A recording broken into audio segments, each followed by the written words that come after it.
maraming nagsasabi na sector or even the people around him are saying si Presidente ang nagpapaimbestiga. But kami sa grupo namin, we don't believe na siya ang nagpapaimbestiga. Ang belief namin ay siya ang mastermind. Siya ang numero uno na kurakot sa bansa natin. But how do we make him accountable? He is immune from suit. We cannot file a case against him in the Ombudsman. The ICI is under sa kanya. Hindi pwedeng mag-imbestiga sa kanya.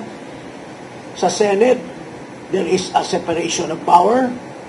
So, ang tangi lamang na binibigay ng ating saligang batas na mananagot ang Pangulo is through an impeachment. Kaya po, pinag-isipan namin na ito na matagal.